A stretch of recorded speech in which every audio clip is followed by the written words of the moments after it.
Hello. ये video मैं MBA के स्टूडेंट्स के लिए बना रहा हूँ। अभी बच्चों ने आर्ट साइंस कॉमर्स बैकग्राउंड से अपना ग्रेजुएशन कंप्लीट किया है। Now they are planning for MBA. MBA में बहुत सारी स्पेशलाइजेशन है जिसको अपन डिटेल में डिस्कस करने वाले हैं। साथ के साथ एमबीए और पीजीडीएम में क्या डिफरेंस है इसको डिस्कस करेंगे और कौन कौन से कॉलेजेस हैं, कितनी फीस पे कौन से स्पेशलाइजेशन को लोग प्रोवाइड करते हैं और कितना प्लेसमेंट देते हैं, इसको अपन डिस्कस करने वाले हैं। थोड़ा सा मेरे बारे में डिस्कस कर लेते हैं। 2006, ज्यादा वीडियो लेंथी हो जाएगा तो छोटा सा डिस्कस कर लेते हैं। 2006 से मैं पढ़ा रहा हूँ और बेसिकली मेरा क्लासेस चलता है एमबीए और बीबीए के स्टूडेंट्स में पढ़ाता हूँ। एमबीए के क्लासेस ये आपको दिखाई दे रहे होंगे, क्लासेस में लेता हूँ। एक छोटी सी पीडीएफ है, ये मैं आपको शेयर करने वाला हूँ, व्हाट्सएप पे शेयर भी करूंगा आपको, मतलब यूट्यूब के डिस्क्रिप्शन में डालने वाला हूँ। इस पीडीएफ पे पूरा डिटेल मिल जाएगा। मैं बेसिकली हर साल बच्चों को IIM अहमदाबाद लेके जाता हूँ। उसके बाद में ये घूमने के हिसाब से गोवा वगैरह, बिरला सिटी। अब एमबीए के स्टूडेंट्स हैं तो एंजॉय भी करते हैं साथ के साथ। ये देखिए, यहाँ पे आपको एमबीए की बुक्स मिल जाएंगी, first sem, second same, third same, fourth same की सारी बुक्स मिल जाएंगी, वीडियोस मिल जाएंगी। जैसे आप इसको क्लिक करेंगे यूट्यूब पे लेके जाएगा, प्लेलिस्ट खुल जाएगी और सारे वीडियोस आपके सामने आ जाएंगे। यहाँ से आप अकाउंट्स का बेसिक कवर कर सकते हैं। उसके अलावा बहुत सारी चीजें जो कवर कर सकते हैं, अलग अलग सब्जेक्ट्स आपको मिल जाएंगे। हर सेमेस्टर के सब्जेक्ट्स मिल जाएंगे, बीबीए के सब्जेक्ट्स मिल जाएंगे। अच्छा, एक सबसे इंपॉर्टेंट चीज मैं बताता हूँ। बेसिकली मैं राइटर भी हूँ। ये देखो, 2008 से मैं बुक लिख रहा हूँ, तो 2008 से ये सारी बुक्स लिख रहा हूँ। ये पीडीएफ में डिस्क्रिप्शन में डालूंगा, क्लिकेबल है। और साथ के साथ ये बुक्स के अलावा यहाँ पे आपको दिखाई देगा, ये मेरे रिजल्ट्स हैं, एमबीए के रिजल्ट्स मिल जाएंगे और ये मेरा डिटेल एड्रेस वगैरह सब मिल जाएगा आपको यहाँ पे। ये पीडीएफ में डिस्क्रिप्शन में डालूंगा, इसमें मिल जाएगी आपको। अब देखिए, अपन एक एक करके सारी चीजें डिस्कस करते हैं। थोड़ा सा ये डिस्कस करते हैं एमबीए में और पीजीडीएम में क्या डिफरेंस है। ये आपको एमबीए दिखाई देगा और नीचे दिखाई देगा आपको post graduate diploma in management. तो अगर एमबीए की मैं बात करता हूँ तो एमबीए में करीब करीब फीस कम रहती है एज कम्पेयर टू पीजीडीएम। उसका रीजन क्या है? क्योंकि यहाँ पर जो यूनिवर्सिटी रहेगी वो गवर्नमेंट यूनिवर्सिटी रहती है। कॉलेज तो प्राइवेट रहेगा बट यूनिवर्सिटी कौन सी चलेगी? गवर्नमेंट। तो यहाँ पे हमेशा फीस आपको कम मिलेगा। और करीब करीब कॉलेजेस यहाँ पर भी 1 साल के अंदर इंटर्नशिप लगाए थे। देखिए, इतने सालों से मैं पढ़ा रहा हूँ, बच्चों को देख रहा हूँ, अलग अलग कॉलेज से बच्चे निकलते हैं, जॉब को लेकर सबसे बड़ी प्रॉब्लम आती है। अगर बच्चे का जॉब नहीं लगा ना, तो मतलब नहीं है उसको एमबीए करने का। 2 साल उसने कंप्लीट भी किया, पैसा भी लगा दिया, और वो अगर घर ही बैठना है तो 2 साल पहले ही बैठ जाओ। Why to waste the money? तो यहाँ पे क्या है कि कॉलेजेस क्या करते हैं, कुछ कॉलेजेस वो 6 महीने से 1 साल के अंदर अंदर इंटर्नशिप लगा देंगे आपकी। इंटर्नशिप के अंदर आप लोग जॉब करेंगे और जॉब के साथ में जो भी पैसा आप निकालेंगे वहां से, वो कॉलेज की फीस भरेंगे। और साथ के साथ आपको एक्सपीरियंस भी होगा और वो experience at the time of job आपके काम आएगा। अब देखिए, एमबीए में फीस कम रहता है एज कम्पेयर टू पीजीडीएम, तो यहाँ पैकेजेस भी थोड़े कम रहते हैं। दूसरा, अगर मैं पीजीडीएम की बात करता हूं तो यहाँ थोड़ा सा फीस स्ट्रक्चर ज्यादा रहते हैं। यहाँ पे इंटर्नशिप लगवा देते हैं लोग और यहाँ फीस स्ट्रक्चर ज्यादा होने से आपका पैकेज भी थोड़ा ज्यादा रहता है। अब देखिए, यहाँ पर थोड़ा सा जो कैरिकुलम है, बोलते हैं कि एडवांस कैरिकुलम एमबीए भी यूज नहीं करते हैं, बट यहाँ पे एडवांस कैरिकुलम यूज करते हैं।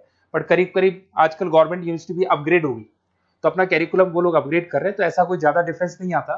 पैकेज को लेकर थोड़ा डिफरेंस आता है। तो ये सारी चीजें अपन डिस्कस करते हैं। साथ के साथ सबसे इंपॉर्टेंट चीज, specialization, business analytic, fintech, marketing, HR, IT, operation, supply management, इनको अपन डिस्कस करते हैं। कौन सा स्पेशलाइजेशन कितने का पैकेज देता है, सबसे इंपॉर्टेंट चीजें अपन डिस्कस करने वाले हैं। यहां से देखो, आपको दिखाई देगा एमबीए इन बिजनेस एनालिटिक। देखिए, बिजनेस एनालिटिक का काम होता है, कंपनी का पास डेटा एनालिसिस करते हैं वो लोग, और कंपनी को किस डायरेक्शन में जाना है, क्या कंपनी को करना है, क्या नहीं करना है, उसका पूरा एनालिसिस करते हैं बिजनेस एनालिटिक में। ये बेसिकली रिसर्च का जॉब होता है। टॉप मैनेजमेंट को आप एडवाइस देते हुए दिखाई देंगे, क्या करना चाहिए, क्या नहीं करना चाहिए। टॉप मैनेजमेंट आपकी बात मानता है क्योंकि आपने पूरा रिसर्च करके बताया कि कंपनी में क्या प्रॉब्लम है, क्या नहीं है, वो डिस्कस करते हैं इसमें।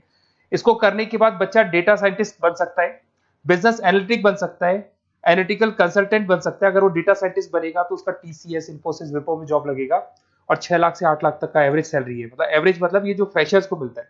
बिजनेस एनालिटिक अगर बनता है तो डिलॉइट में जा सकता है, एचसीएल में जा सकता है, 7 से 8 लाख का पैकेज मिलेगा। ऐसे आपको एनालिटिकल कंसल्टेंट बन सकता है, प्रोडक्ट एनालिस्ट बन सकता है, रिस्क मैनेजमेंट, रिस्क एनालिस्ट बन सकता है। रिस्क एनालिटिक के अंदर 6 से 10 लाख का पैकेज है, ICICI bank, HDFC, axis bank लेके जाती है। तो बेसिकली एनालिटिक्स कहीं ना कहीं रिसर्च बेस्ड वर्क है। दूसरा आते हैं, सबसे इंपॉर्टेंट है भैया, एमबीए इन फिनटेक बहुत ज्यादा चल रहा है। ये डिमांडिंग कोर्स है। बिजनेस एनालिटिक और फिनटेक का सबसे ज्यादा डिमांड चल रहा है। अगर मैं फिनटेक की बात करता हूं तो फिनटेक के अंदर कहीं ना कहीं आईटी और फाइनेंस को मिक्स किया जाता है। आपने कभी गूगल पे, पेटीएम, फोन पे यूज किया होगा। आप किसी को जब पैसा पे करते हो तो आपके अकाउंट से पैसा कट जाता है, सामने के अकाउंट में आ जाता है वो पैसा। पर इसका जो बैकएंड वाला पार्ट है, कैसे पैसा कटा, कहां गया, कौन सी बैंक में क्या हुआ, कौन सी बैंक से कैसे निकला, वो पूरा का पूरा जो प्रोसेस है वो फिनटेक हैंडल करता है। तो उसको फाइनेंस का नॉलेज होना जरूरी है क्योंकि वो बैंक्स के साथ डील करेगा और उनके पेमेंट गेटवे बनाता है। साथ के साथ उसको सॉफ्टवेयर डिजाइन करना आना चाहिए, गूगल पे, फोन पे, एप्लीकेशन कैसे बनाना वो आना चाहिए। और ये बड़ा सिक्योरिटी सिस्टम का वर्क होता है और फिनटेक इसको करता है। इसके अंदर आपको जो कंपनीज मिलेंगी, पेटीएम, रेजर पे, पॉलिसी बाजार दिखाई देंगे आपको। फाइनेंशियल फिनटेक एनालिस्ट बन सकते हैं, प्रोडक्ट मैनेजर बन सकते हैं इसमें। फोन पे, क्रेडिट, यूपे कंपनीज आपको दिखाई देंगी। 8 से 10 लाख का पैकेज है। उसके बाद में फिनटेक एनालिस्ट बन सकते हो आप। ऐसे आपका रिस्क कंप्लायंसेस मैनेजर बन सकते हैं, जिसके अंदर आपको ये बैंक्स दिखाई दे जाएंगी सारी की सारी। साइबर सिक्योरिटी स्पेशलिस्ट बन सकते हैं, जैसे इन्फोसिस, टीसीएल, विप्रो। तो कहीं ना कहीं फिनटेक का भी मार्केट में बहुत जबरदस्त डिमांड है और न्यूज़पेपर में भी आया था, गवर्नमेंट को जो आईटी सेक्टर के जो लोग हैं फिनटेक वालों की जरूरत है।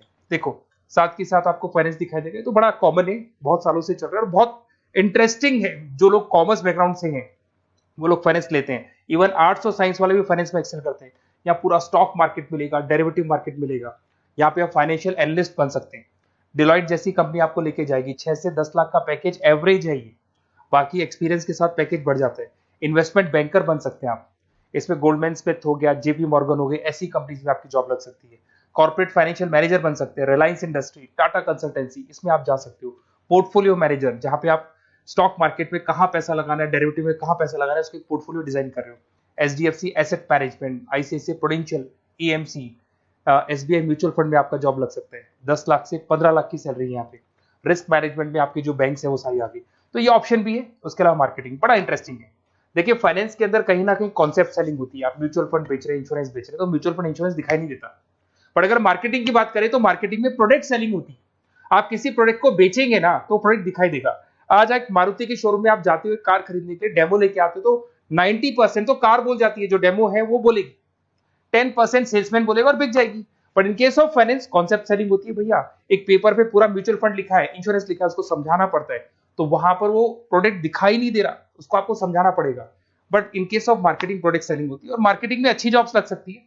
मार्केटिंग मैनेजर बन सकते हैं आप, Hindustan lever, Procter and Gamble, Tata group में ब्रांड मैनेजर बन सकते हैं। वही 7-8 लाख के आसपास का पैकेज रहता है, नेस्ले वगैरह में। डिजिटल मार्केटिंग मैनेजर, आजकल ऑनलाइन बिजनेस बहुत चल रहे हैं, फ्लिपकार्ट, अमेजन, पेटीएम के अंदर सेल्स मैनेजर बन सकते हैं आप, प्रोडक्ट मैनेजर बन सकते हैं, एडवर्टाइजमेंट मैनेजर बन सकते हैं। ये पीडीएफ में मैं डिस्क्रिप्शन में डालने वाला हूं, वहां से आपको पीडीएफ मिल जाएगी। अगर आप एचआर की बात करें तो एचआर का काम होता है कि जो भी आपकी कंपनी में स्पेस खाली हुई है वहां पे नया बंदा रखना है, उसको ट्रेनिंग देनी है, उसको सैलरी देनी है, वो सैलरी डिसाइड करनी है, रेम्यूनरेशन डिसाइड करना है, सारा काम वो करे। कौन काम कर रहा है, कौन नहीं कर रहा है, सारे एम्प्लॉइज का परफॉर्मेंस देखेगा और जो एम्प्लॉइज नहीं वर्क कर रहे हैं उनको निकालना है या उनको मोटिवेट करना है, जो भी करना है वो सारा काम एचआर का होता है। इसमें आप एचआर मैनेजर बन सकते हैं। टीसीएस, इन्फोसिस, विप्रो के अंदर आपका जॉब लगता है। 7 से लेके 12 लाख तक का पैकेज रहता है। टैलेंट एक्विजिशन स्पेशलिस्ट, जिसके अंदर टैलेंट है उसको आपको एक्वायर करना है, ऐसे बंदे को आपको रखना है अपने पास में, उसका आपको इंटरव्यू लेके उसको सेलेक्ट करना है। ट्रेनिंग एंड डेवलपमेंट मैनेजर बन सकते हैं। उसके बाद में कंपनसेशन बेनिफिट मैनेजर, जो सैलरी वगैरह डिसाइड करेगा। एम्प्लॉइज रिटेंशन बहुत इंपॉर्टेंट है, एक एम्प्लॉय को रोकना है, वो बहुत इंपॉर्टेंट है। उसके बाद में आईटी आता है। अरे भाई आईटी के अंदर तो कहीं ना कहीं आप वेबसाइट बनाएंगे, एप्लीकेशंस बनाएंगे, आप इसके अंदर अलग अलग जो सॉफ्टवेयर्स हैं उनके ऊपर डील करेंगे। तो आईटी में तो बहुत सारी जॉब है। और जो लोग बीटेक है, कंप्यूटर साइंस से अगर उन्होंने अपना बीटेक किया और वो एमबीए करते हैं तो एक्सेल कर जाते हैं इसके अंदर। और जिसको आईटी में इंटरेस्ट है, सॉफ्टवेयर में इंटरेस्ट है, वेबसाइट में इंटरेस्ट है, वो इसमें काम करते हैं। आईटी मैनेजर के अंदर देखो आपको एवरेज सैलरी पैकेज आपको 8 से 15 लाख का मिल जाएगा। इन्फोसिस वगैरह में आपकी जॉब लग सकती है। आईटी प्रोडक्ट मैनेजर बन सकता है, सिस्टम एनालिस्ट हो गया, चीफ फाइनेंशियल ऑफिसर हो गया, आईटी कंसल्टेंट बन सकते हैं। पीडब्ल्यूसी, डिलॉयट, इनमें इसकी जॉब लगती है। 9 से लेकर 16 लाख तक का पैकेज है। फिर आता है ऑपरेशन एंड सप्लाई मैनेजमेंट, बड़ा इंटरेस्टिंग है।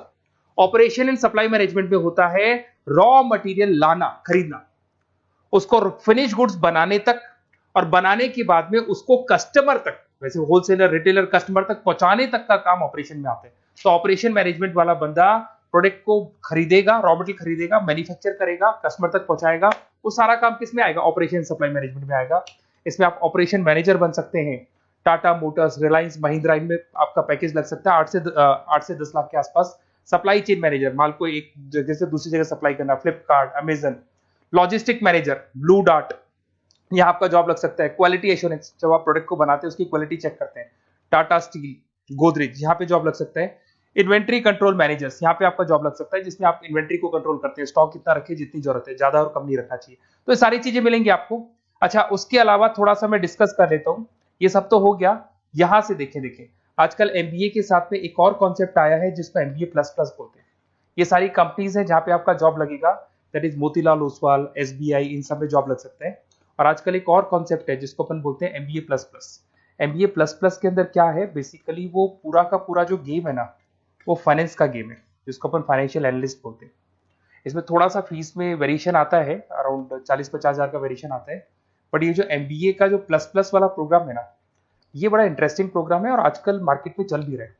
इसमें फाइनेंशियल एनालिस्ट, याद है अभी फाइनेंशियल एनालिस्ट की जॉब देखी थी, वो पोर्टफोलियो मैनेजर बन रहा है, स्टॉक मार्केट में इन्वेस्टमेंट कैसे करना है वो लोगों को बता रहा है, और पूरा मतलब एक इन्वेस्टमेंट फंडा उसमें अंदर आकर फंडामेंटल टेक्निकल ये सब आता है।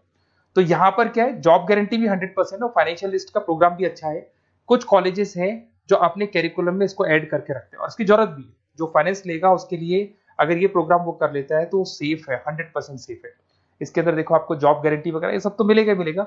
इसमें प्रिंसिपल ऑफ अकाउंटिंग, उसके बाद में financial analyst, capital budgeting, forecasting, financial modelling वगैरह ये सब सिखाया जाएगा आपको। प्रोजेक्ट फाइनेंसिंग हो गया, ये सब सिखाया जाता है इसके अंदर। वैल्यूएशन ऑफ बिजनेस हो गया, वैल्यूएशन ऑफ इक्विटी हो गया। उसके बाद में आपका एक्सेल वगैरह ये तो सब सिखाएंगे, बेसिक है सारा। सैप, एसक्यूएल, पाइथन वगैरह ये सिखाना ही पड़ेगा क्योंकि ये सारी चीजें काम आती है। तो ये सारे प्रोग्राम्स हैं, इनके ऊपर अपन डिस्कस करते हैं। और साथ के साथ ये कंपनीज हैं जहाँ पे आपकी जॉब लग सकती है। और देखिए लास्ट में एक इंपॉर्टेंट चीज, बेसिकली मेरी क्या क्लासेस बहुत ज्यादा रहती है, मैं आधे टाइम क्लास में रहता हूँ। ऑनलाइन ऑफलाइन दोनों मोड पे क्लासेस चलती है मेरे पास में। ऑल ओवर इंडिया से स्टूडेंट्स हैं एमबीए के, और वो बताते हैं कौन सा कॉलेज कैसा है, कहाँ एडमिशन लेना चाहिए। तो आप एक काम करें, जब भी आपको मेरे से बात करनी हो ना, तो उससे पहले एक मैसेज डाल के छोड़ दें कि आपका नंबर, आपका नेम, सिटी, स्टेट, कोर्स और कहाँ से आपका एमबीए कर रहे हैं। और जितने भी कॉलेजेस है, देखो इतना टाइम नहीं था कि वीडियो में अपन डिस्कस करें, बट जितने भी कॉलेजेस हैं आप जैसे ही लिख के देंगे कि मेरे को इस सिटी में, इस स्टेट में कॉलेज चाहिए, तो मैं आपको पूरा डिटेल भेज दूंगा हर कॉलेज का, कौन से कॉलेज में प्लेसमेंट है, कौन सा कॉलेज कौन सा स्पेशलाइजेशन देता है, कौन से कॉलेज में इंटर्नशिप कब लगती है, वो डिटेल में डिस्कस करेंगे। बट ओपन फोन पे डिस्कस कर लेंगे, या मैं मैसेज कर दूंगा आपको, या मेरी टीम है वो टीम आपको कॉल कर लेगी और आपसे डिस्कस कर लेगी। Okay, best of luck. अगर किसी कॉलेज में कोई डाउट आए आपको कि कौन से कॉलेज में एडमिशन लेना है, कितना पैकेज मिलेगा, वो अपन डिटेल में डिस्कस कर लेंगे। Okay, best of luck.